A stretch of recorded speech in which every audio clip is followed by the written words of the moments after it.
Hello, and welcome to Transformation by Truth podcast, where the called become the chosen, and those who have been dedicated to serve the Most High receive the truth, the whole truth, and nothing but the truth, as we progress our quest for holiness, perfection, and everlasting life. My name is D.L. Anderson. I'll be your tour guide. Let's get started with today's lesson.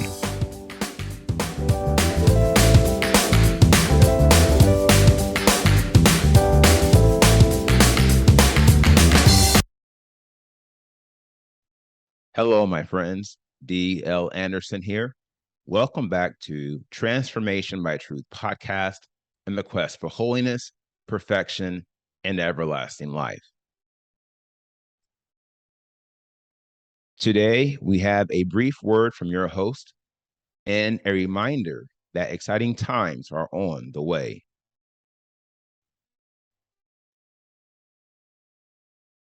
Today's podcast is entitled The Qualities of Strong Leaders, Part 1. And the righteous holds to his way, and he who has clean hands becomes stronger and stronger. Job 17:9. The podcast objectives are: reveal how strong leaders are ready for anything, reveal the first thing you must master to become a strong leader, and reveal the 12 primary offices of the ministry. Now, our first section is entitled Men Who Are Ready for Anything. As I mentioned last week, I am making a transition from addressing the deficits of leadership within the church to analyzing the qualities of strong leaders, i.e., now that you know who to avoid, the Father wants you to know what you should be looking for in a leader.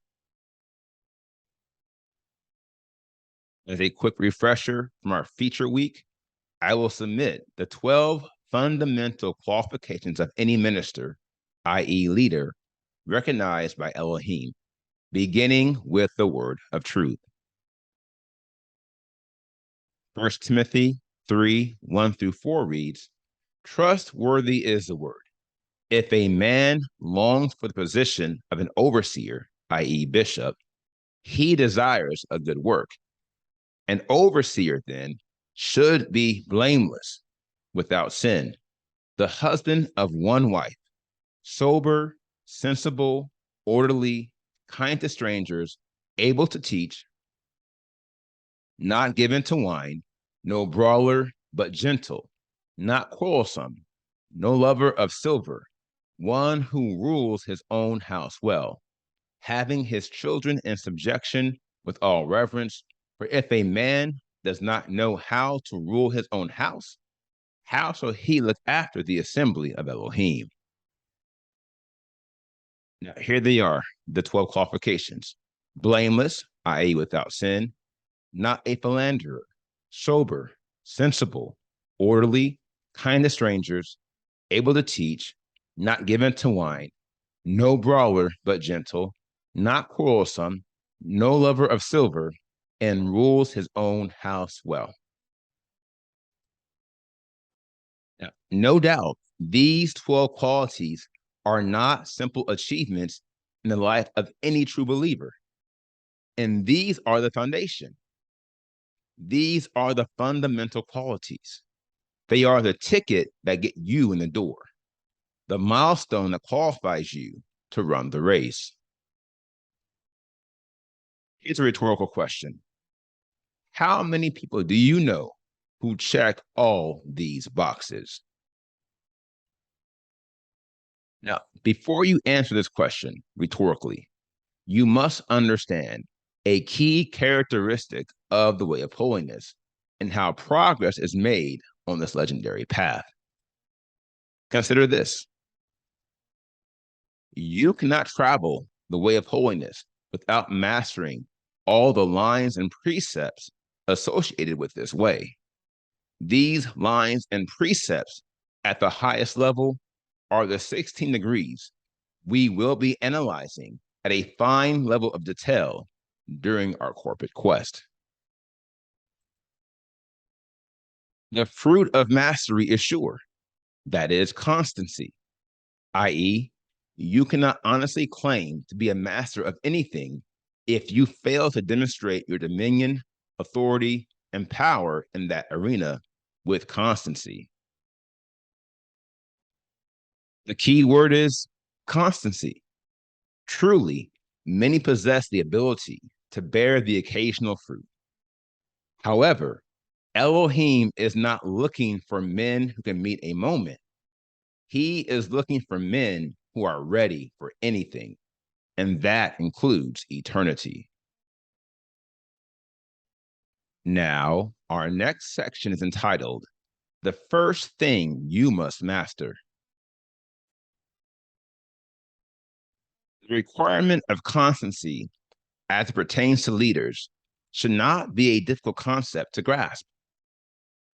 Besides the scriptural validation, consider an example where leaders are not constant in their mastery of any of the 12 fundamental qualifications of ministry.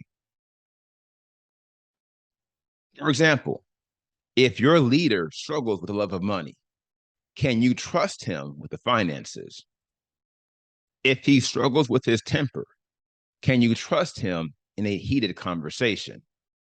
And if he struggles with lust, can you trust him with your wife?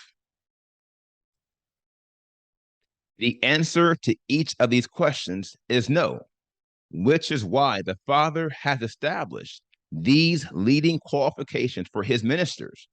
For trust is the foundation of every progressive relationship. Ergo, I can confidently state that all the failed ministries in our world are led by men and women who do not meet these requirements, and no one you should trust. Although all 12 requirements are crucial to the success of any minister and their ministry, there are two that stand above the rest. They are the first requirement and the last, offered to us in 1 Timothy 3:1-4. Now, the first requirement is classic. That is, the minister must be blameless. This infers that they have overcome sin in their lives. And although they may not be operating at the highest levels of spiritual perfection, they are not committing illicit acts of sin. This is crucial, for we know the great ruin and damage that sin causes in our individual and corporate pursuits of holiness. Trust me, sin is the most destructive force of all time. And every leader committing sin is not only destroying his or her body, he or she is also destroying the spiritual body they are supposed to be leading.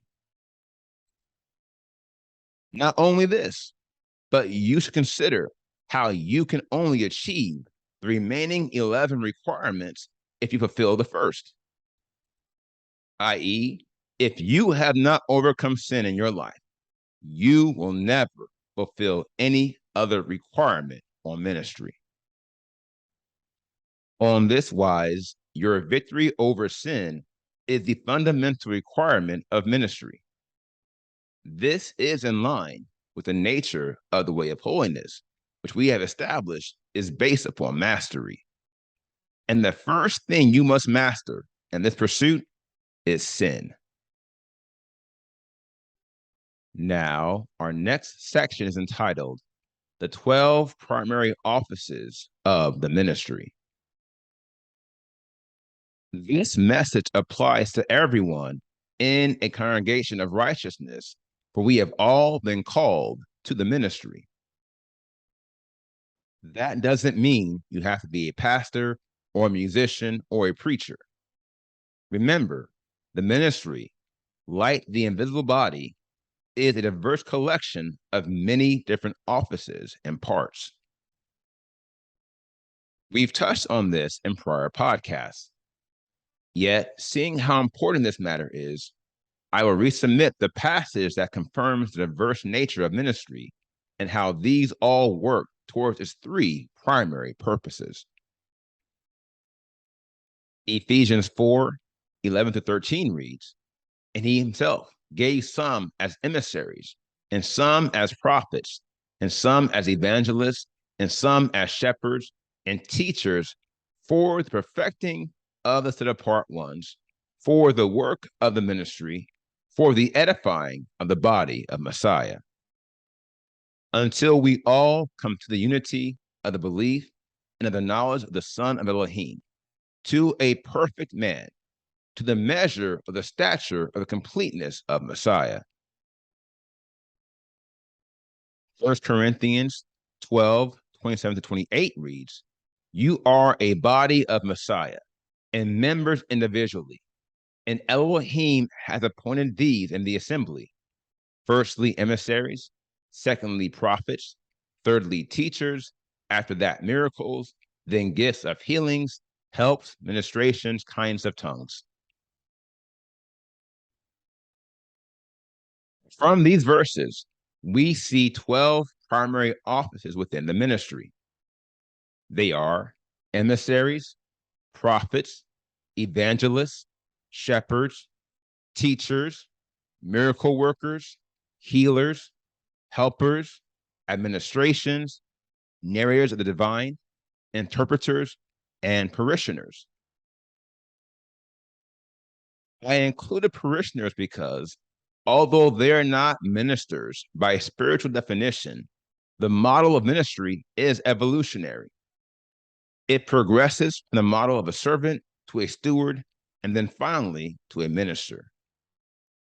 However, seeing as the ultimate goal is ministry, both servants and stewards should be viewed as ministers in training. And like the other 11 ministerial offices, parishioners also play a role in unifying the body. This speaks to a very crucial matter concerning the model of parishioners, i.e., sheep, and why the church is spiritually decrepit and set to a boundless decay. It is for the following reason. As every model of ministry is established by one who has overcome sin, it is impossible to be recognized as a parishioner by the Father if you are committing illicit acts of sin, and thus you are not recognized by the leaders of any congregation of righteousness. A pointed word for pointed times, and a word I will most surely validate with ample scriptures in the next podcast. And yet, I have already begun with the last slide in the last section of the most recent podcast, when I submitted 2 Timothy 2:19, which gives us the following command: let everyone who names the name of Yahushua Messiah turn away from unrighteousness.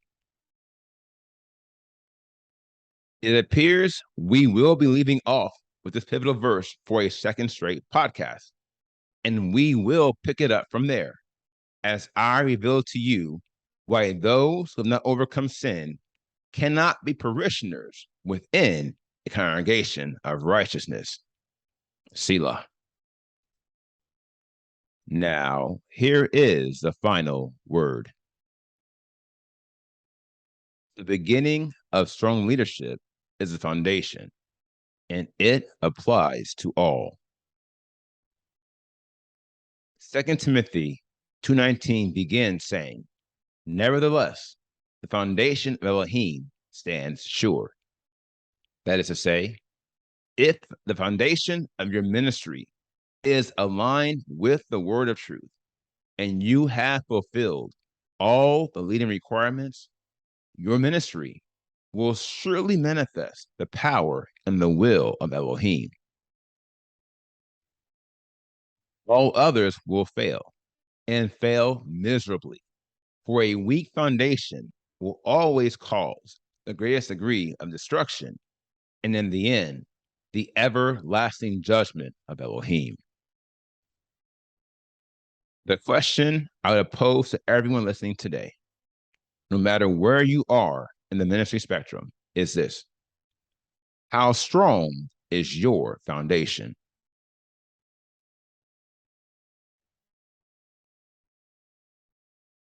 Now, here's the assignment for today. Continue to pray and fast as you are led by the Spirit. And as you have time, please go back and review all the podcasts I have posted thus far to aid you as you prepare for the quest ahead. As always, please reach out to me directly at www.pinnacleofholiness.com if you have any questions.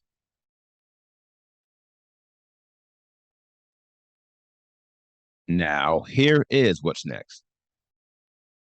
We completed today's podcast, The Qualities of Strong Leaders Part 1. And the next podcast is The Qualities of Strong Leaders Part 2. Now, I have recently taken on several teaching assignments as a result of our recent End Times conference.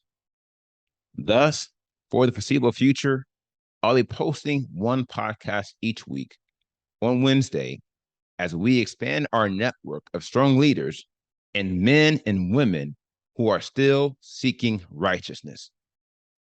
Until then, my friends, have a great week ahead. Have a great weekend. Continue to live out the spirit of Elohim, and I promise you, I will too.